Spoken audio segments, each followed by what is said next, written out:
I lost my Jersey accent when I left Jersey for a long period of time, and people were always like, "Oh, you don't sound like you're from Jersey." But then when I get around my Jersey friends a little, then all of a sudden I'm like, "Hey, buddy, F you, hey, get the hell out of here."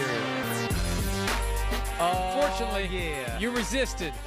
I don't have to resist on this no, one, you don't. No, you don't. You know, in case you were wondering what that Jersey accent sounded like, it's more like, "Hey, what the you looking at? Get the out of here." All right. He's been holding it in all week. We're not live on Sky Sports now. Although you did machine gun bullshit. I did. Live on Sky Sports NFL. And I gave it the bullshit. Like, just to think, maybe I could just squeeze it in. You obscured the wrong part of the word. I know.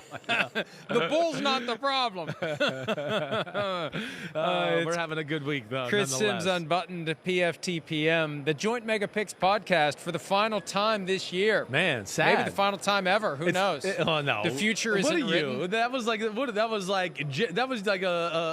Shanahan bad headline right there. Dr. Doom strikes again. If Jimmy Garoppolo's not dead, he'll be the starting quarterback of the 49ers.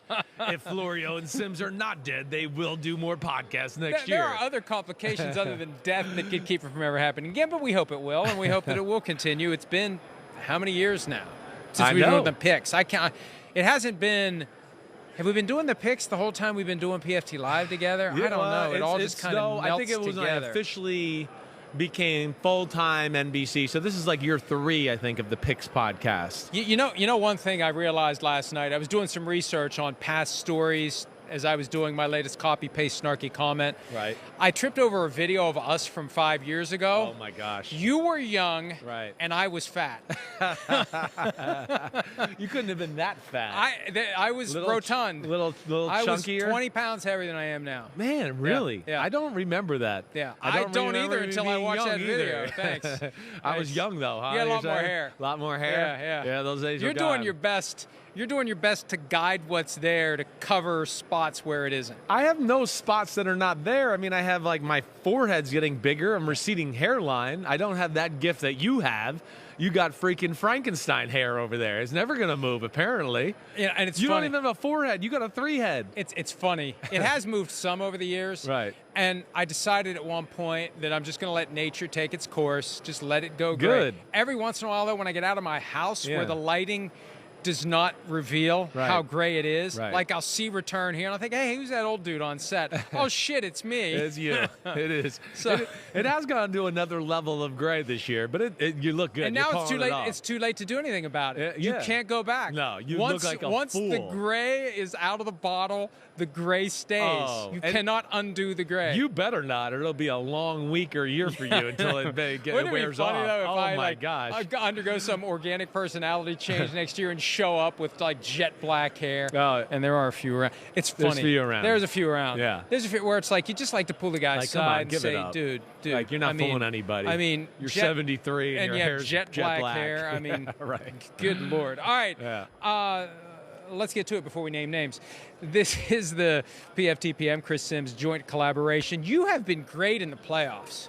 What the hell? Thank God you didn't find your groove until it was there's jet black hair when it really was jet black hair. Thank God you didn't find your groove sooner or you would have kicked my ass. You have been 11-1 in the postseason straight up, 7-4 against the spread, 4-1 best bets. Man. Unbelievable, but I still have a half game lead in best bets. It'll come down to this. But how can we have best bets in one game? There is no best bet. There's no worst bet. There's just a bet. You're right.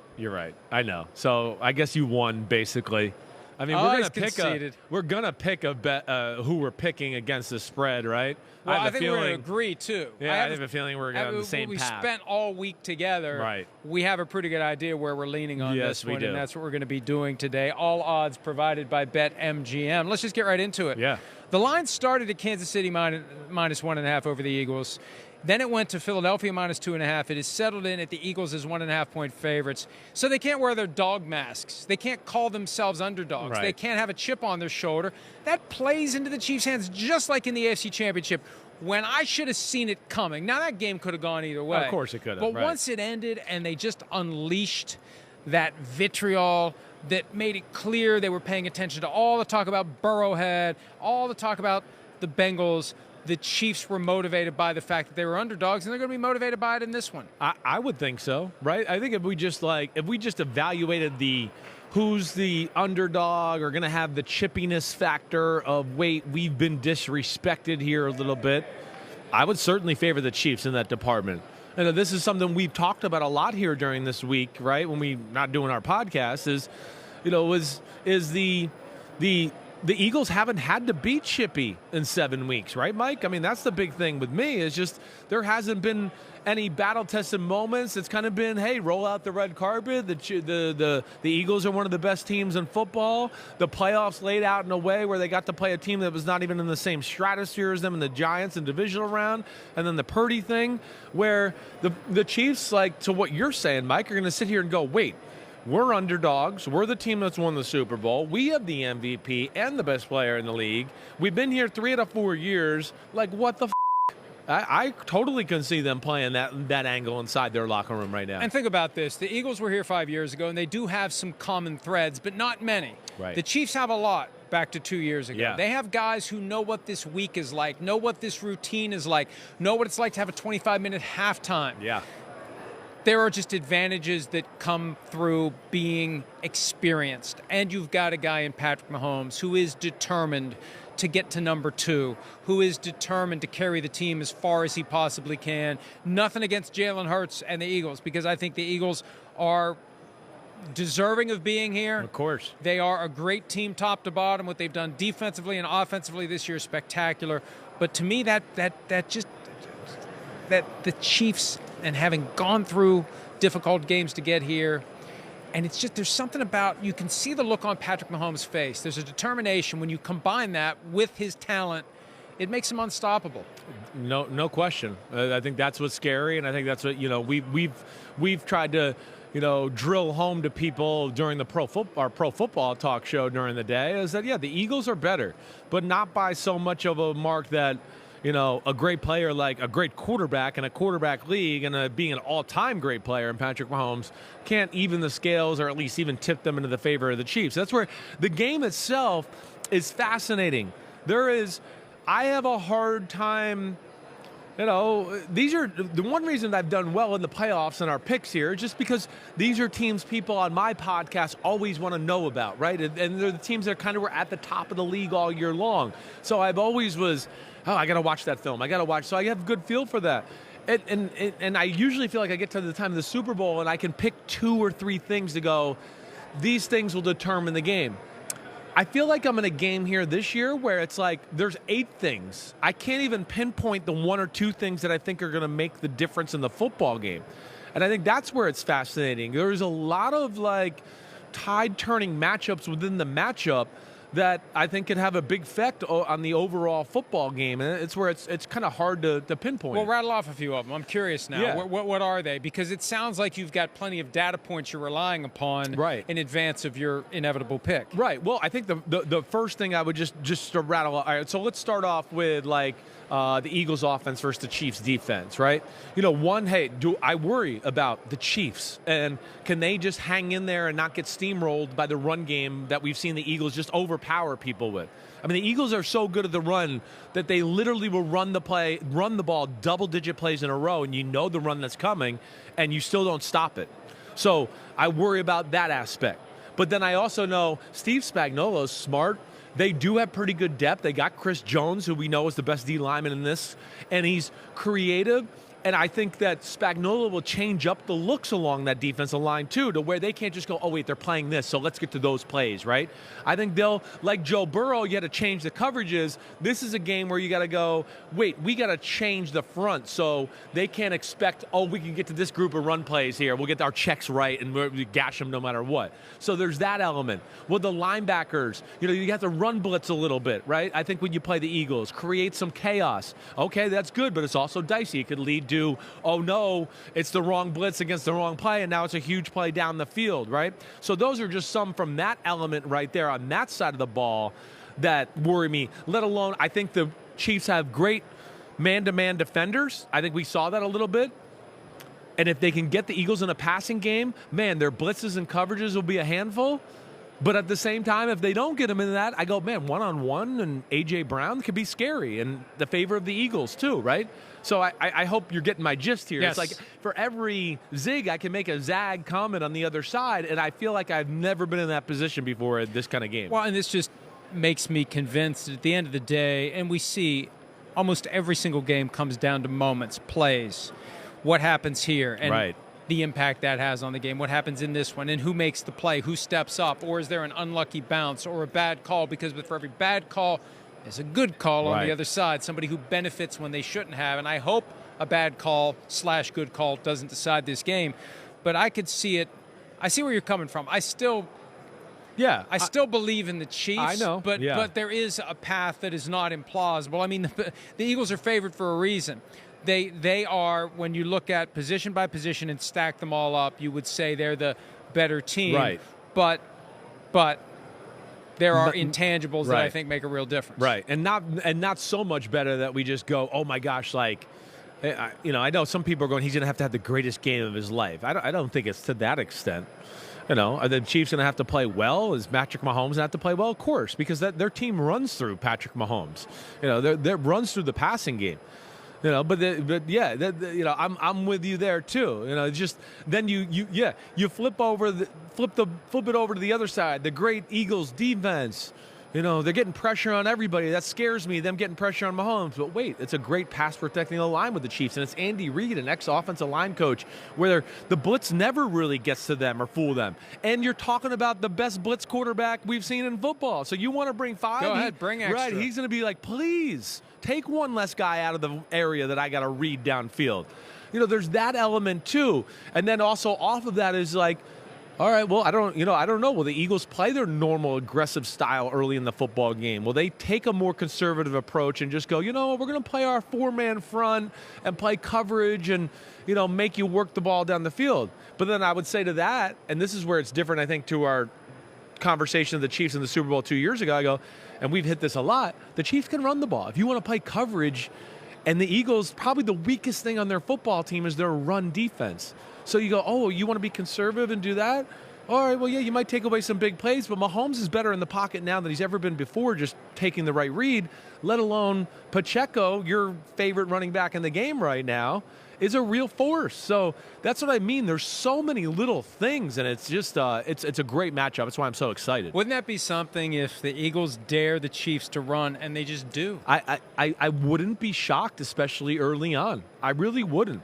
Because, I got to think if I'm the Eagles and I'm playing Kansas City and Andy Reid a little bit, I'm a little worried about that first 15, what few tricks. He's going to throw some curveballs at us that we weren't really ready for. What's that going to be? Okay, let's not be crazy on defense early. Let's get a feel for them a little. And that's where this great old line with the Chiefs could come into play too, and them running the football. If this line holds, it's the first time Mahomes would ever be an underdog in the playoffs. I still have in my head they were underdogs against the Bengals because it opened as the Bengals being the favorites, but then it went the other way and stayed that way. It's the 15th straight Super Bowl where the spread is less than a touchdown. Favorites are 6 and 7. New England and Seattle was a pick 'em. There was no favorite. And 4 and 9 against the spread over the last 13. Look, when you get to this level, both teams deserve to be here. Both teams are good. There haven't been any fluky teams that have slipped through the cracks in recent years and gotten to the Super Bowl. Right. Other than the Eagles, and they won it. Even though they were the 1 seed, there was a sense that it was just they with the shouldn't be quarterback here. and Nick Foles and all that. So hopefully we're in for a good game. Hopefully it's not like the old school 70s blowouts that were boring as hell. And I think that neither team is going to give up early if they fall behind. I'd be more concerned about the Eagles if they fall behind than the Chiefs. Right, I would too. Chiefs fall behind, they'll find a way. Eagles fall behind, it could fall apart. Yeah, that to me is an interesting, angle for sure, right? I think it goes back into kind of what we started off the pod with a little bit as far as the concern of the Eagles not having to play really any real meaningful, tough, battle-tested games. They have not played an offense or a quarterback like this. This is a whole different animal. And when you add all those things up, and what would the reaction of the Eagles be if they got down 14-0, 17-3 early? And then I do think that type of game certainly would favor the Chiefs, not only just because of the scoreboard, but the big thing is what? It's going to force the Eagles to do what they don't want to do. They don't want to drop back and throw the ball 45 times. That's not what they want to do. They will only do that unless you're just so crazy and playing run defense that they go, okay, fine, hey, we'll just keep throwing if you're going to do that. And I think that bodes well for the Chiefs too. But, there's the other side of that where the Eagles' run game, running out the clock, just mashing the ball down the field on the Chiefs and doing that also scares me for the Chiefs as well and keeping Mahomes off the field. So that's what I mean. It's just it's a great game. And I think, like, to your point, we're seeing the two best teams in the league. So. Yeah. You want to go there already? Let's go there. Let's go there. All right. What do we think? Well, I'm taking the Chiefs. And it's a weird one in the fact that, I get the Eagles are better, as you explained. I think we would take more positions and players, but it's a lot of close calls. I think the magnitude of the moment favors the Chiefs. I think the way the season has unfolded, I don't know, like with the Eagles, I'm not sure, did they play their best football and now they haven't recaptured it? Or are they going through a snooze fest here down the stretch and they're about to play their best football? I'm not really sure how to gauge them a little bit right now. And then the Jalen Hurts injury is also there, right? And I just think with the Chiefs, I think he's just a special player. I picked the 49ers to win that Super Bowl a few years ago, and I remember telling you the 49ers are better. They're the better team, top to bottom. And you were going, yeah, but not by so much that this guy playing quarterback can't pull it out. And I don't know if I'm scarred by that and a few other times in my life, but yeah, I'm going to go Chiefs 28-24. Wow. I always go with the score that just kind of materializes in front of my eyes. I didn't write it down. 27-24 is what came to me while we started talking about it. I was thinking 30-27, but 27-24. Almost thought 24-21. That was the score of the Super Bowl in which the Patriots beat the Eagles with Terrell Owens, who would have been the MVP. And all that, right. But I'll go 27-24. Chiefs win, and obviously we think the Chiefs cover because of the fact that they are currently the underdogs. What's the over-under on this game? It's 50.5. So I have it just over, and I don't know 50. That's a good over under because I really don't know which way I'd go. Yeah. I feel a hair over, but it could easily go under. Yeah. You have it over by a point and a half. Right. It's I feel like it'll be in that range. I guess I'd be shocked if it ended up being some just offensive shootout, I guess. I mean, if we got into a game that was like 38-35, I don't know. I can see offense and big plays, but getting in the end zone, capitalizing on some of those big plays and extending those drives, I think that's a different animal all in itself. So I feel like if the Eagles win, they're going to win by 7-10 or more. Right. And if it's a close game, the Chiefs are going to win. And I think the Chiefs, I think the least likely outcome is the Chiefs win a blowout. They just don't blow people out. Right. They didn't cover against the Jaguars. No. And I feel like if it's going to be close, it favors them. And if it's the Eagles, there's a chance.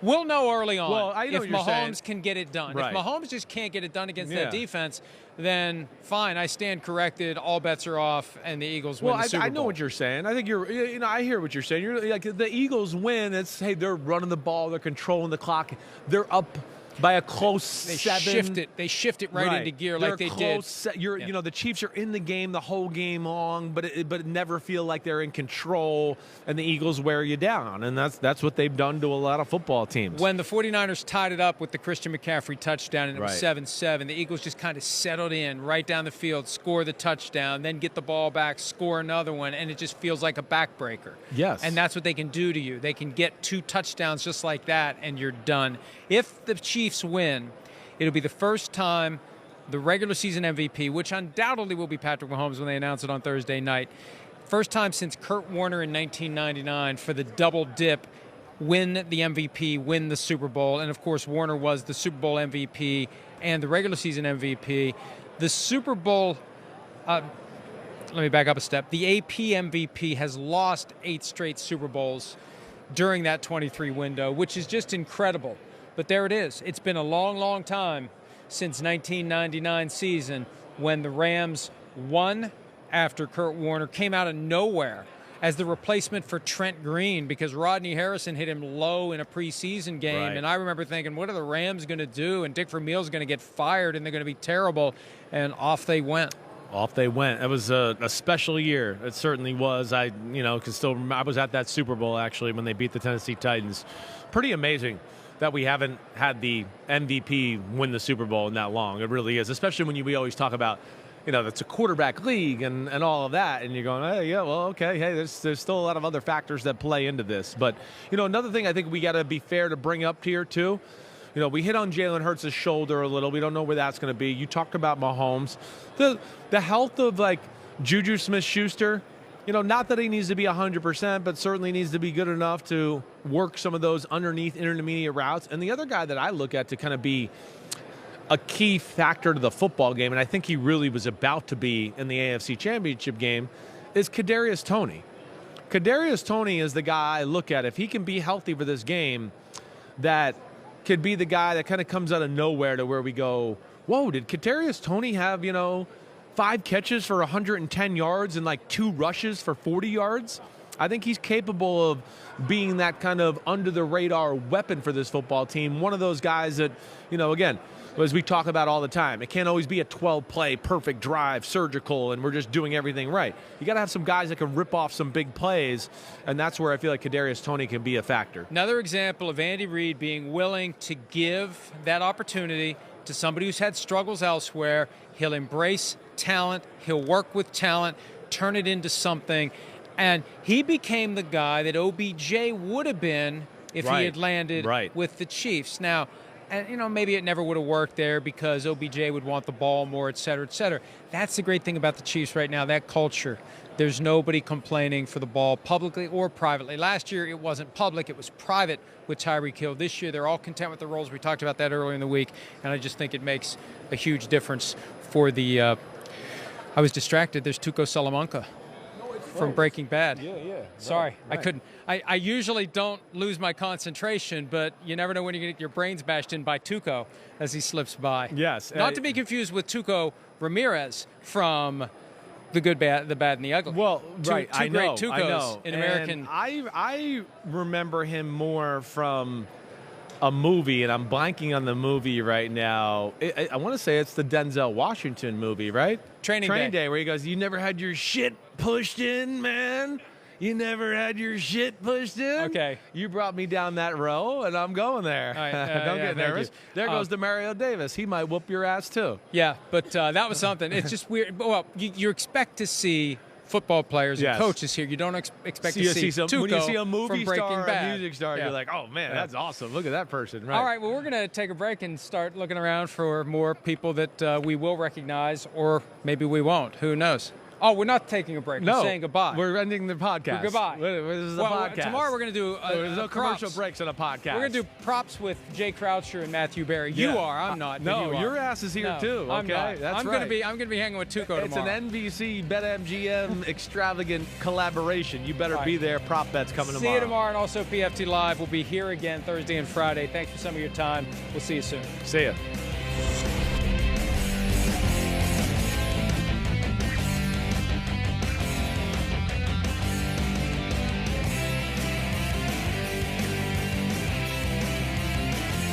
Thanks for watching, homies. Hit subscribe to see all my unbuttoned videos. You get to see me, Ahmed Fareed, all the big player breakdowns, game breakdowns, player interviews, and my film analysis. So please subscribe. Chris Simms Unbuttoned. Peace out.